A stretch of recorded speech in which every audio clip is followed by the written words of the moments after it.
नमस्कार। अनय साहित्य क्लासेस में आप लोगों का एक बार फिर से मैं अर्चना शुक्ला बहुत बहुत स्वागत करती हूँ। आज आप लोग समास में द्वंद्व समास पढ़ेंगे। आज की कक्षा में मैं आप लोगों को द्वंद्व समास पढ़ाऊंगी। द्वंद्व समास, द्वंद्व माने होता है जुड़ाव। क्या होता है? जुड़ाव, जोड़ना, युग्म। आइए देखते हैं द्वंद्व समास की परिभाषा। ठीक, द्वंद्व का अर्थ है जोड़ा या युग्म। द्वंद्व का क्या अर्थ होता है?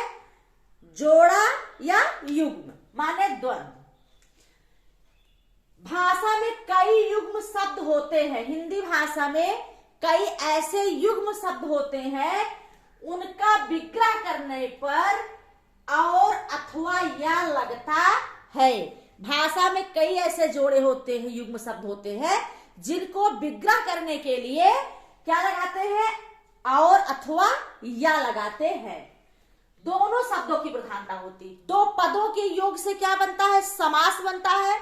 और वह दोनों पद अपने आप में अपना महत्व रखते हैं। और द्वंद्व समास में भी जो दो युग्म होते हैं, जिनका विग्रह या अथवा और लगाने से करते हैं, उनकी अपनी प्रधानता होती है। उन दोनों शब्दों की अपनी प्रधानता होती है।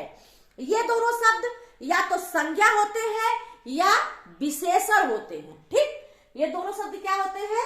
संज्ञा होते हैं अथवा विशेषण होते हैं। अब द्वंद्व समास में द्वंद्व समास में तीन भेद होते हैं। द्वंद्व समास के कितने भेद होते हैं? तीन भेद होते हैं। द्वंद्व माने जोड़ा, युग्म, जुड़ाव। जो कि भाषा में कई युग्म शब्द होते हैं, उनका विग्रह करने पर और अथवा या लगाते हैं, उनका विग्रह होता है। और अथवा या हटाने के बाद उनका क्या हो जाता है? समास हो जाता है। द्वंद्व समास के तीन भेद होते हैं। पहला है इतरेतर द्वंद्व। पहला क्या है? इतरेतर द्वंद्व, अर्थात परस्पर एक साथ। इतरेतर द्वंद्व मतलब दोनों एक साथ। यह समस्त पद और का लोप करने से बनता है। किसका लोप करने से? समस्त पद और जोड़ने से इसका विग्रह होता है, और का लोप होने से ये बनते हैं समास इतरेतर द्वंद्व। ठीक, जैसे इतरेतर द्वंद्व में जैसे माँ बाप, माँ बाप, ये और का लोप होने से बना है माँ बाप। और इसको हम विग्रह करेंगे तो क्या हो जाएगा? माँ और बाप। क्या हो जाएगा? माँ और बाप। इतरेतर द्वंद्व। अगला है स्त्री पुरुष। स्त्री पुरुष, इसका क्या होगा? इसका होगा स्त्री और पुरुष। यही कह रहा है कि और का लोप होने पर इतरेतर द्वंद्व में समस्त पद और का लोप करके यह समास बनता है। इतरेतर द्वंद्व माँ बाप, स्त्री पुरुष, दाल रोटी, रोटी, इसका हो जाएगा दाल और रोटी, दाल और रोटी। भाई बहन,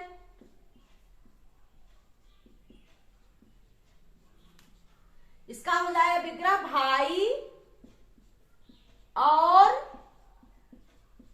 बहन, भाई और बहन। मतलब इसमें परस्पर पद एक साथ होते हैं, समस्त पद और का लोप करके इतरेतर द्वंद्व बनाया जाता है। इसको और लगा करके क्या होता है? इसका विग्रह किया जाता है इतरेतर द्वंद्व में।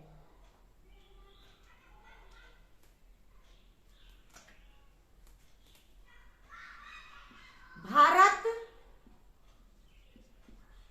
शत्रुघ्न,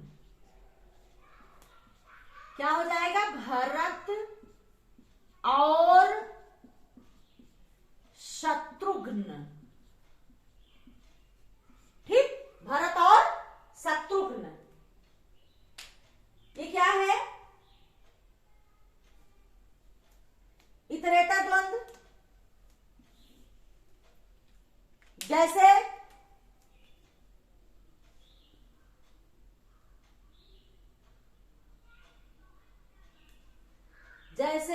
भरत शत्रुघ्न शत्रुघ्न, बेटा बेटी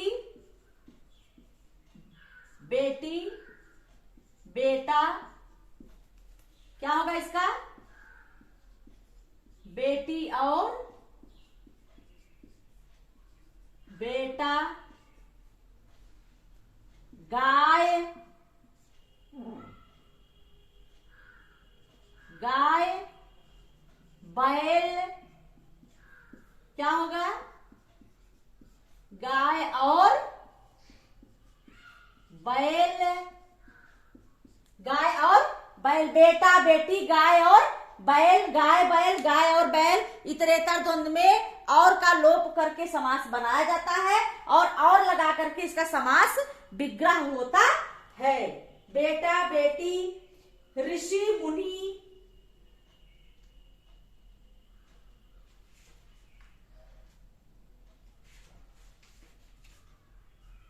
ऋषि मुनि,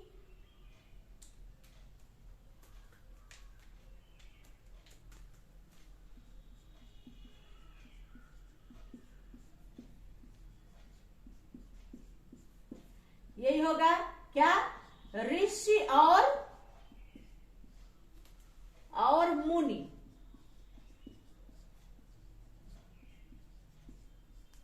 आगे देश विदेश, क्या होगा, देश और विदेश, देश और विदेश, देश और विदेश। भला बुरा, भला बुरा, क्या होगा, भला और बुरा, गौरा शंकर, इसका क्या होगा, गौरा और शंकर। लेन देन, क्या होगा, लेन और देन। ये आपके इतरेतर द्वंद के उदाहरण है जो कि समस्त पद और का लोप करके बनते हैं और इन समासों को विग्रह करने में और लगा करके इसका विग्रह किया जाता है। माँ बाप, माँ और बाप, स्त्री पुरुष, स्त्री और पुरुष, दाल और रोटी, भाई बहन, भाई और बहन, भरत शत्रुघ्न, भरत और शत्रुघ्न, बेटा बेटी, बेटा और बेटी, गाय बैल, गाय और बैल, ऋषि मुनि, ऋषि और मुनि, देश विदेश, देश और विदेश, भला बुरा, भला और बुरा, गौरी शंकर या गौरा शंकर, गौरी और शंकर, लेन देन, लेन और देन। ये आपके इतरेतर द्वंद है, ये परस्पर एक साथ चलते हैं, समस्त पद और का लोप होकर के बनते हैं। जब आपसे मान लीजिए प्रश्न पूछता है कि कौन सा द्वंद समास है, उदाहरण दे करके आप इसमें जानेंगे कि परस्पर क्या होते हैं, एक साथ चलते हैं और ये और का लोप करके बनते हैं। बेटा बेटी, गाय बैल, ठीक, भाई बहन, माता पिता, बुरा भला, ठीक। तो इस प्रकार से द्वंद समास में ये इतरेतर द्वंद की का उदाहरण है, परिभाषा है जो कि मैंने आपको बताया। अगली कक्षा में हम द्वंद समास के अगले पार्ट के साथ मिलेंगे। तब तक के लिए धन्यवाद।